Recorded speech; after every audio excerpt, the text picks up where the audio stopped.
Let's do it. Peter, that's God damn it. All right, now that's staying in. Fuck it. Okay. 2 weeks in a row. Look at us. 2 weeks. I know. Aren't we the consummate professionals? We gotta start over again. Yeah. Well, you what is it? Measure twice, cut once. Is that appropriate? Yeah, that works. We'll go with that. More things. What is it? 7 things that you screwed up about cybersecurity? 7 of the biggest. I'm going to do the clickbait title. 7 biggest fails in cybersecurity that we're all guilty of. Yeah.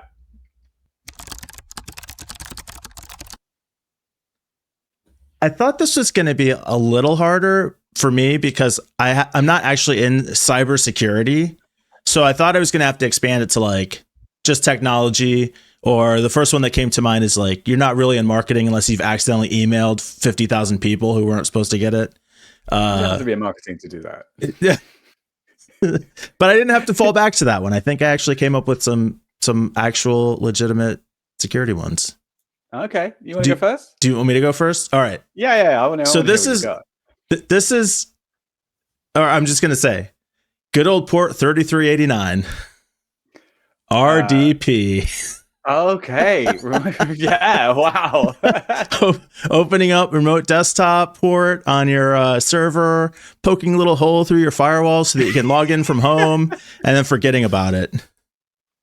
And now you have to, by stating this as your top one, you're admitting that you're guilty of this, right? Oh, of course. Now, did I ever suffer any negative consequences because of it? No. But I 100%. Fair point. Yeah. Okay. The other one was I remembered messing with DynDNS. So like at home, you'd have like a dynamic IP address. So you'd use DynDNS to set up a host name with a internal updater, and then host websites from your home. And so you'd have like port 80 and 8080 open, just like out to the internet. It's cool. No big deal. I'm sure there was plenty of security on whatever shit PC I was hosting my website on at the time. Yeah. Okay. No, I'll give you that one. That's definitely something that I have done. But actually, do you know what my guilty one is the MySQL port. Accessing a database remotely is something that I'm guilty of. Yeah. Or SSH or any of them. 2022, all those numbers. Yeah. True. All right. Okay. My next one, my top one, and I'm really hesitant to say this because I'm probably going to be opening myself up to cyber attacks, but all of these, or liability somewhere. Yeah. Reusing passwords. So I mean, everybody does. Thing is, I do this all the time. I do it all the fucking time, and it's every time I do it, I have a little twinge of guilt of like, you're a cyber. Do you know what? I told someone my password the other day, and they went, "Aren't you in cybersecurity?" And I was like, "Yeah. Shut up." I mean, maybe I am. Yeah.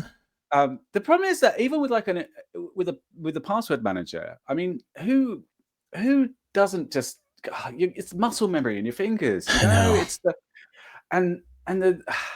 the password managers aren't everywhere, and there's always that time when you're logging into, you're connected to something from somewhere, and your device or your computer doesn't prompt you all to suggest a password or something. And but I will say, whenever it's something like something sensitive like banks or port sites, obviously, for sure, definitely, I do change it there.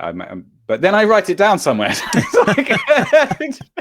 Well, password managers do make a huge difference. I started using Bitwarden on John's recommendation and have been super happy with that. Got my wife on it, got my kid on it. It works really well. I do find, though, on some, I don't know, like if I register at a fitness site or something, where I'm not going to give them a credit card, it feels like pretty low risk. And I know I'm going to have to like enter it on my phone or something. Then that's why I just need to use something easy so I don't have to worry about this. Yeah. Okay, so good. No, I was going to say I have once or twice received an email from those hackers who've like, we've compromised your accounts and have videos of you masturbating. This is your password. And it's like, oh, is that fucking like 18 years ago I registered for that forum and I was using one password all the time. Yeah. Okay, I remember that. You need a password to masturbate? No, it's the video. They've got access to okay. Yeah. Got it. All right. I have to type in the. All right, I'm not going to go there. You're I don't know. Whatever. It's to each his own. Have at it. Moving swiftly on. What's your next one? So password related. When you are screen sharing or shooting a little demo screen cap video or taking a screenshot, and you leave your password right on the screen or your list of contacts or your email address, and just kind of dox yourself accidentally. Yeah. Absolutely. This was actually going to be my next one. Was it? Very, very similar to this. It's very similar. I wasn't thinking like passwords or like what the classic, the Wi-Fi password on the whiteboard behind. Right. That's an absolute. So many times I've seen that in news articles. But like screen sharing with like open tabs for your resignation letter or something, or Pornhub in the background or something. Yeah. So there's one I was going to share about like accidentally exposing porn on your computer, which somehow I've never done. It's kind of shocking, honestly. I'm quite surprised as well. I think you might have done it with me once or twice. I don't know. That wasn't an accident. Oh. No, okay, all right. Yeah, all right. This is very, very porny episode so far. Apparently. Yeah, no, I've never done actual porn, but I've definitely put stuff up on the screen which I'm like, oh. But then you've got to like, there's two options. You can quickly like minimize the window as if and it just never happened. Carry on very nonchalantly as though, nothing to see here. Or you can just leave it there and carry on. I know. It doesn't matter. I meant to share that. I don't care if people see the.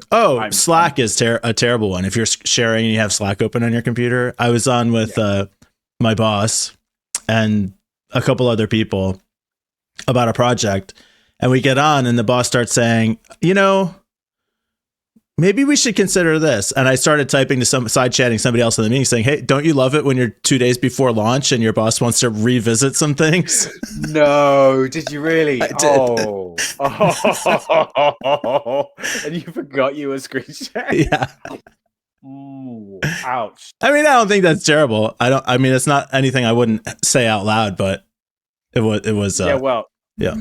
And actually, I thought one of the other people on the meeting handled it really well because he just loudly blurted out, Mike, you're still sharing your screen. So like, hey, let's not pussyfoot around. Like, get the guy's attention and solve the problem. I appreciated that. That's when you know who your real friends are. Yeah, for sure. Okay. All right. My next one.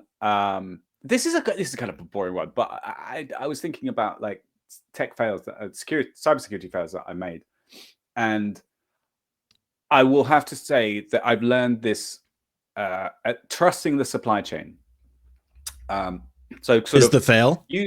As the fail, yeah. Like as a cybersecurity fail, like you're using a third-party service. You're like, oh yeah, this is secure and great, but don't even think about what other tech or services that service is using. So yeah.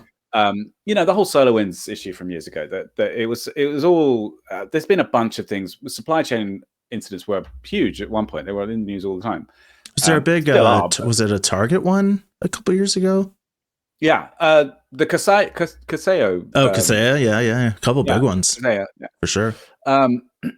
So it's harder to do in real life because if you actually do want to verify the supply chain, you have to go through a whole bunch of steps, and it's a pain in the ass. You have to find out exactly what services they're using, and then investigate them, and then get agreements and everything. And everybody has the same default answer, which is, oh, we only use trusted suppliers. We blah blah blah blah. But you don't really know. But in a corporate environment, you don't like diligence really is important. Like it's the more sensitive the data, the more important it is. And I think this is one situation where regulations really help because it kind of you have a legal obligation. Yeah, and even with regulations, though, I mean, it's easy to underestimate how, like, it's a hassle if you've been through it. But if you're a small business, if you don't have hundreds of employees, you're just trying to do this with a small staff, like, you're just not going to be able to do it correctly. Yeah. Absolutely. All right. Okay. Boring, right. But it is important. And yeah, definitely. So this, I think, is this one that we fought over? This might be another one that I'm stealing from you too, but not testing your backups or not taking backups. That's a bad one. I think those are very different, though. Well, yes. Sometimes you don't know that you didn't take them until you try to test them, though. That's true. Yeah. Well, I mean, yeah. Fair point. Either way, it's finding out when you need them that you don't actually have them or they don't work. So, I mean, this was important, but when I used to do IT support, I had a case early on where I did a virus cleanup for somebody, and the virus cleanup removed the infected files. The infected files turned out to be like 3 years worth of family pictures that were infected. Oh. So, I mean, they're infected. You could still see them, though, on the computer, and now they're gone, and you'll never see them again. So that was pretty brutal. I felt really bad about that one. Yeah, that's tough, though, because, I mean, even if you back them up, right, they'd still be infected. Yeah. And in retrospect, I think, like, okay, but maybe there's a way to, like, some way to get them back. I don't know, but it was, that was pretty brutal. The other one I found is, I got in the habit of the first thing I would do with every computer I fixed was take a backup, because you never knew when somebody was going to come back and say, oh, you broke this, or you lost that, or this wasn't there before, blah, blah, blah, blah, blah. And then the other thing I found is I used to use a tool called SpinRite. You ever heard of that? Yeah, SpinRite? Yeah. Worked. Like, I loved it. It worked great. Back on, the spinning platter drives, but it puts a lot of stress on the drive. And so I found that sometimes running it would be the thing that kind of like pushed it over the edge. So I always would try to run the backups first. And I actually found that if the backups took a really long time, that was a sign itself that the drive was failing. So that ended up being a really good practice for my IT company. Start every service with a backup, no matter what. Yeah, this is one that I wrote down as well. Not testing backups. The thing is, right, when you're backing up the amount of data that we have these days, who has the time to verify that the backups are work? Because you normally back them up, if you're doing it properly, you back them up offsite, right, to a cloud service. 3, 2, 1. Yeah. Three copies, 2 mediums, 1 offsite. Yeah. But I mean, who's got the time to like verify that those are all, downloading 4 terabytes of data from? You might not verify all of them every time, but you've got to do like a fire drill of some part of it periodically. Yeah, okay. But I do agree with you. Like, you were talking about the SpinRite with the old mechanical drives. And yes, that was my biggest fail for this. It was when I used to rely on like CDs and cheap hard drives. Oh yeah. And there's like a physical backup, and the CDs obviously, one scratch and your data's gone. And then the physical drives, I used to really trust physical drives until, a couple of years when like 8 drives fail in a row, and you find out that, those particular Seagate drives are all fucked. They just none of them work. And I've been using them for all my backups for the last 3 years. So yeah. Slightly less obviously on the CDs though. And I've never experienced this, but apparently they can fail just sitting in a drawer after a certain number of years. Yeah. They warp or fade or fail or whatever. Yeah. I actually still have a stack of CDs in my closet. I don't have a single computer in my house that has a CD drive anymore. There's a guy I watch called Bringer Studios on YouTube, and he 3D prints a lot of stuff. He does all these crazy projects like an Xbox or Steam on a fridge and stuff like that. But he 3D printed a CD snapper, an optical media snapper, which was a thing you can slot a thing in, because he really hates optical media. Because it's so unreliable. That sounds fun. Yeah, it's kind of cool. I think we're at. Do you want to you squeeze a couple more in?